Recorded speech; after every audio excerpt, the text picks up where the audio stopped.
Okay, so there are a lot of assessments out there that people are using for work and to assess personalities. The question is, which one is best for you, for your team, and for your company?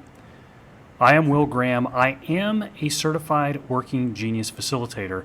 And today we're going to pull back the layers a little bit on some of the other assessments that are out there. You've got StrengthsFinder, you've got MBTI, also known as Myers-Briggs, you've got DISC, you've got the Enneagram, and of course you have my personal favorite for work, which is the Working Genius. Now we're going to take a look at another one that I used just prior to I used it exclusively actually just prior to discovering the Working Genius model. And that was something called Predictable Success, which was created by Les McCune, and it was created in this century, in case you're wondering. It explores 4 different leadership styles.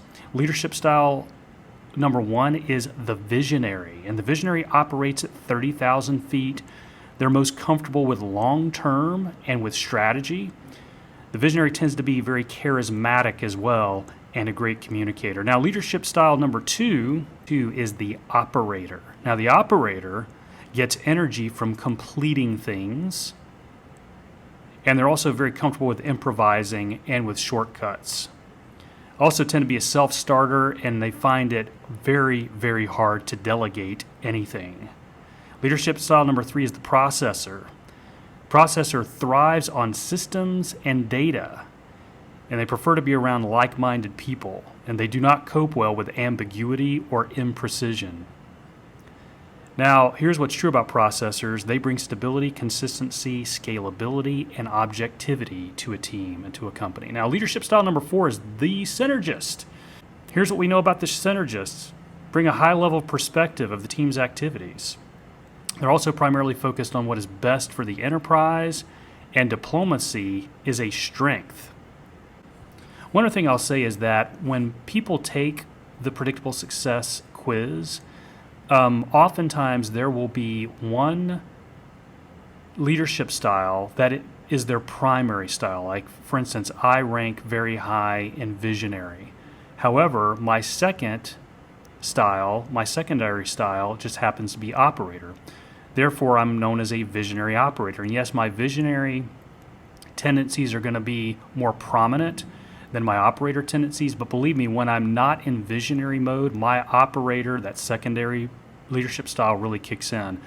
Amongst all of the leadership styles, synergist is the least common. I've actually never assessed anyone that has ranked highest on synergist.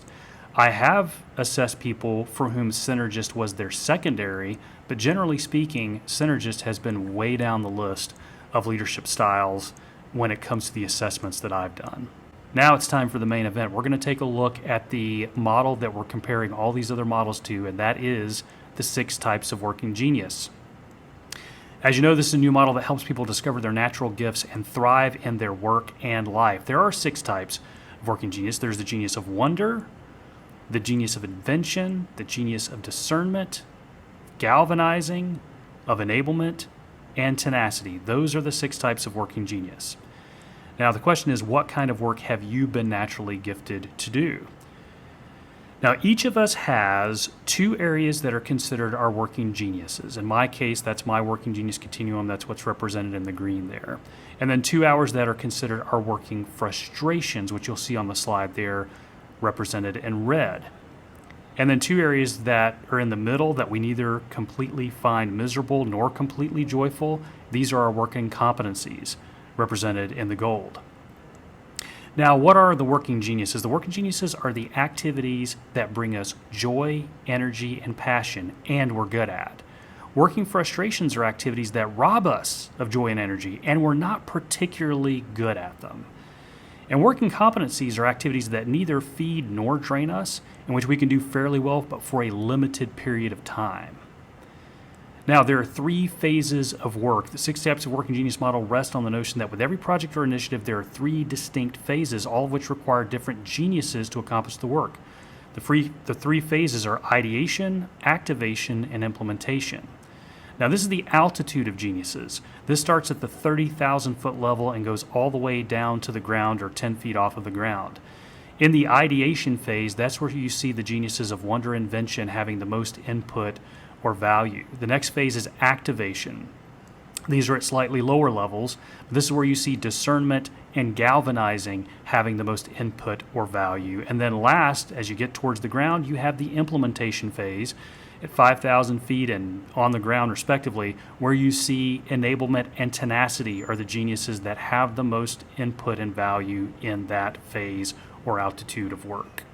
And one of the things I think really sets the working genius apart from some of the other models is the team dynamics. It's like, how do you get the different team members to work together based on their working geniuses? One of the benefits of the working genius model is something called the working genius team map, and what you're looking at here is a sample. You see all of the working geniuses, you see a box for each one. They're separated by the responsive geniuses on the left and the disruptive geniuses on the right. And here you have an example of a team and whose geniuses fall in which areas and whose frustrations fall in what areas. And then you see where this team is light on certain geniuses. For in the case that we're looking at here with this particular team, you see that wonder is very underrepresented here. But then you have a whole lot of discernment and quite a bit of enablement as well. When it comes to things like both wonder and tenacity, you see that there are a lot of frustrations represented amongst the team. Speaking of that, if you really want to give your team a gift, really consider a Working Genius Live workshop for your team. It isn't just a workshop, it is a leadership team experience. When you give them the gift of a Working Genius workshop, you give your people the gift of understanding their natural strengths and accelerate your organization's results. Just go to geniusworkshop.live. There you will see a menu of options for the Working Genius half-day event. Pick the one that most works for you. Again, geniusworkshop.live.